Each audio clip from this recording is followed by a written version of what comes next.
Hello दोस्तों, नमस्कार। आप सभी का स्वागत है डीआर के टीवी पर। मैं हूं आपका दोस्त डॉक्टर कन्हैया, बीकानेर, राजस्थान से। दोस्तों, आज इस वीडियो के माध्यम से जो हमारे दिमाग में जो हैप्पीनेस न्यूरोकेमिकल है, जो सेरोटोनिन है, उसके लेवल को बढ़ाने वाली कौन सी दवाएं इस पूरी दुनिया के अंदर यूज होती है, उसके ऊपर पूरा का पूरा साइंटिफिक एक्सप्लेनेशन मैं आप लोगों को समर्पित कर रहा हूं। इसको बहुत अच्छे से समझिएगा, बहुत अच्छे से अंडरस्टैंड करिएगा। दोस्तों, जो साइकोलॉजिकल प्रॉब्लम्स होती है, जैसे डिप्रेशन है, पैनिक है, ओवर थिंकिंग है, नेगेटिव थिंकिंग है, ओसीडी है, एंजाइटी है, इसके अंदर बेसिकली प्रॉब्लम क्या क्रिएट होती है कि हमारे अंदर एक हैप्पीनेस न्यूरोकेमिकल होता है जिसको अपन बोलते हैं सीरोटोनिन।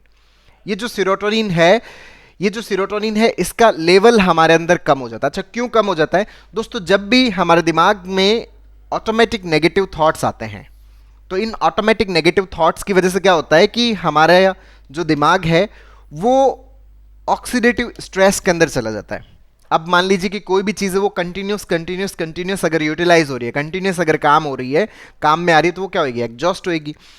जैसा आप एक गाड़ी है उसको लगातार चलाए जा रहे हो, उसको आराम नहीं दिला रहे, तो उसका कूलेंट मैकेनिज्म भी क्या करेगा? हाथ जोड़ के खड़ा हो जाएगा, भाई साहब थोड़ी देर तो इसको आराम दो। उसी तरह से अगर हमारा ब्रेन अगर कंटिन्यूसली उसमें लगातार थॉट्स चलते रहते हैं, रिलैक्स नहीं हो पाता, शांत नहीं हो पाता, तो उसके कारण हमारे अंदर क्या क्रिएट होता है? ऑक्सीडेटिव स्ट्रेस क्रिएट होता है। और इस ऑक्सीडेटिव स्ट्रेस के कारण हमारे अंदर जो सीरोटोनिन प्रोड्यूस करने वाले जो न्यूरॉन्स है, जो सीरोटोनिन की फैक्ट्री है, वहां पर इसका जो सीरोटोनिन का प्रोडक्शन है, वो प्रोडक्शन क्या हो जाता है? कम हो जाता है।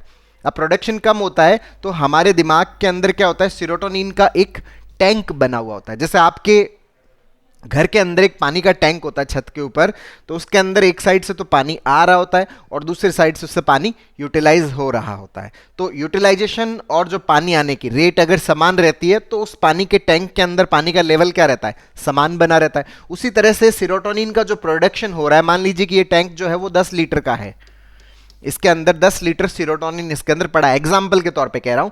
अब यहां पर ये जो सीरोटोनिन अगर 10 लीटर इसमें भरा हुआ है, लेवल मेंटेन है, तो हमें बहुत अच्छा फील हो रहा होता है, बहुत बढ़िया महसूस हो रहा होता है, किसी भी प्रकार का डर, घबराहट, बेचैनी हमें फील नहीं हो रहा होता। लेकिन मान लीजिए कि ये जो सीरोटोनिन है, इसका प्रोडक्शन है वो तो क्या हो गया?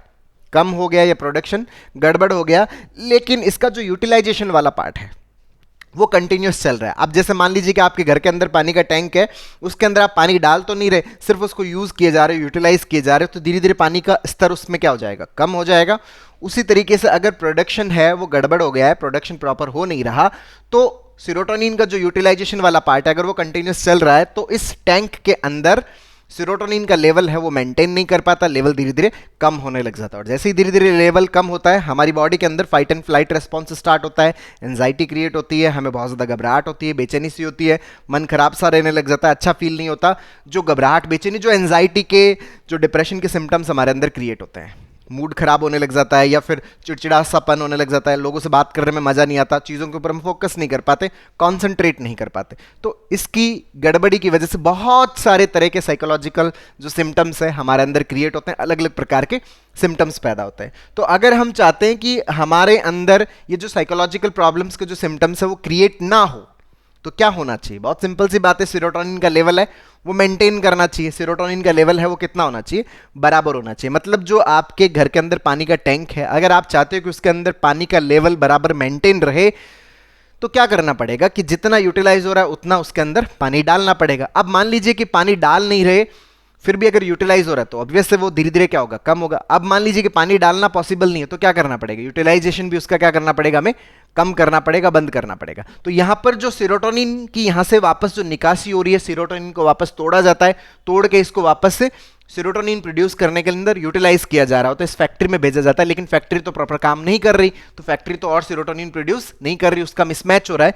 तो यहां पर क्या कर दिया जाता है कि ये जो सीरोटोनिन को जो रीअपटेक किया जा रहा है, यूटिलाइज किया जा रहा है, यूं समझ लीजिए कि इस यूटिलाइजेशन को क्या कर दिया जाता है? बंद कर दिया जाता है। मतलब जो सीरोटोनिन जो रीअपटेक हो रहा था यहां पर, उस रीअपटेक को क्या कर दिया जाता है? बंद कर दिया जाता है। अब जब आप सीरोटोनिन के रीअपटेक को बंद कर दोगे, तो सीरोटोनिन का लेवल क्या रहेगा? उसके अंदर बराबर मेंटेन रहेगा।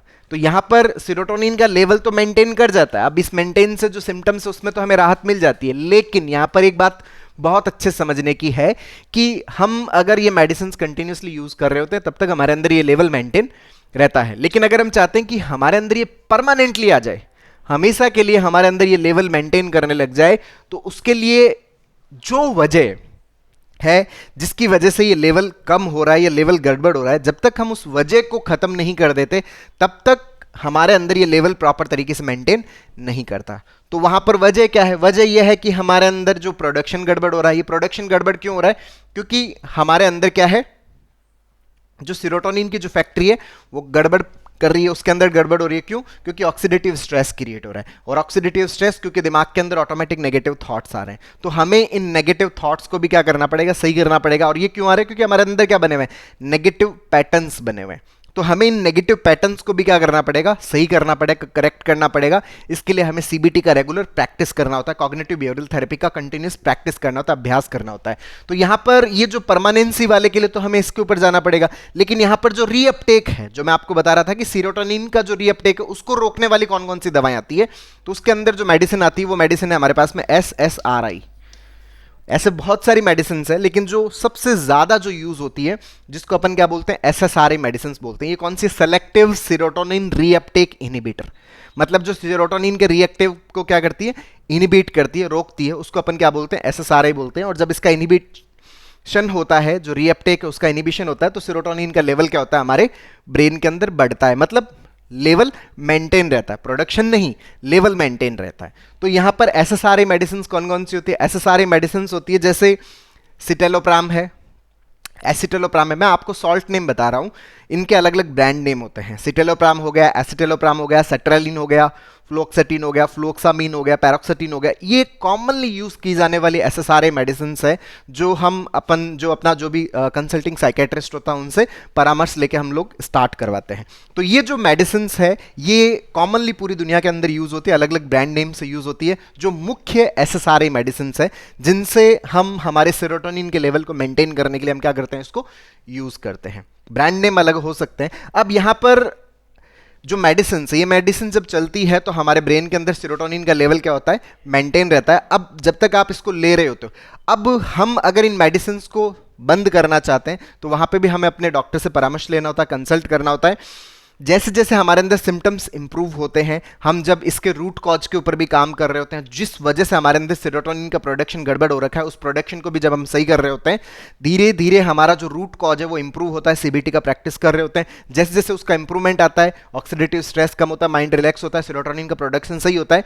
तो हमारा जो नेचुरल मैकेनिज्म है, जब नेचुरल मैकेनिज्म हमारा ब्रेन का वो सपोर्ट करने लग जाता है, सेरोटोनिन को नॉर्मल करने लग जाता है, तो फिर जो एक्स्ट्रा बाहर का जो ये सपोर्ट है, इस सपोर्ट को हम धीरे धीरे क्या कर देते हैं? कम करने लगते हैं। जब सिम्टम्स में फुल्ली इंप्रूवमेंट आ जाता है, जब हम स्टेबल हो जाते हैं, लंबे टाइम तक स्टेबल चल रहे होते हैं, तो फिर धीरे धीरे हमें क्या करना होता है? इन मेडिसिन को रिड्यूस करते हुए बंद करना होता है। एक साथ बंद नहीं करना होता। ये हमें हमारा जो कंसल्टिंग जो साइकेट्रिस्ट है वो हमें इसके बारे में सजेस्ट करते हैं कि अब अपन धीरे धीरे क्या कर सकते हैं? इन मेडिसिन को रिड्यूस कर सकते हैं, धीरे धीरे इसको कम करते हुए बंद करने की भी प्लानिंग की जा सकती है, वो आपके डॉक्टर आपको सजेस्ट करते हैं। तो दोस्तों ये SSRI मेडिसिन है जिनके बारे में मैंने आपको बताया, जो हमारे ब्रेन के अंदर क्या करती है? जो खुशी का जो रसायन है, जो सेरोटोनिन है, उसके लेवल को क्या करती है? बढ़ाती है। तो दोस्तों उम्मीद करता हूं आपको ये वीडियो पसंद आया होगा। नीचे कमेंट बॉक्स में लिखकर जरूर बताइएगा। और अब तक यदि आपने मेरे यूट्यूब चैनल DRK TV को सब्सक्राइब नहीं किया तो प्लीज उसे सब्सक्राइब करें, ताकि मेरे नए वीडियो का नोटिफिकेशन आप तक सबसे पहले पहुंचे। दोस्तों हम लोगों ने जो हमारा जो साइकोलॉजिकल प्रॉब्लम है, जो एंजाइटी का प्रॉब्लम है, जो पैनिक का प्रॉब्लम है, जो नेगेटिव थिंकिंग का प्रॉब्लम है, जो OCD का प्रॉब्लम है, जो हमारे अंदर जो सेरोटोनिन का लेवल गड़बड़ हो रखा है, उसकी जो नेचुरल मैकेनिज्म है, उस नेचुरल मैकेनिज्म को जो हम कैसे स्टार्ट करें, कैसे हम हमारे ऑक्सीडेटिव स्ट्रेस को रिड्यूस करें, माइंड को रिलैक्स करें, हमारे नेगेटिव थॉट्स के पैटर्न्स को करेक्ट करें, इसके लिए हम लोगों ने एक स्टेप बाय स्टेप लर्निंग का एक CBT का पूरा कोर्स लॉन्च किया हुआ है, जिसका लिंक नीचे डिस्क्रिप्शन में है, जिसको आप लर्न करके अपने नेगेटिव पैटर्न्स को पूरी तरह से करेक्ट करने में बहुत अच्छे से मदद ले सकते हो। अपनी साइकोलॉजिकल प्रॉब्लम से अपने आप को बाहर निकालने में बहुत अच्छे से हेल्प ले सकते हो। अपने माइंड के ऑक्सीडेटिव स्ट्रेस को कैसे हम रिड्यूस करें, कैसे हम दिमाग के रिलैक्सेशन को बढ़ाएं, इसके ऊपर बहुत अच्छे से हेल्प ले सकते हो। बहुत बहुत धन्यवाद दोस्तों। जय हिंद, जय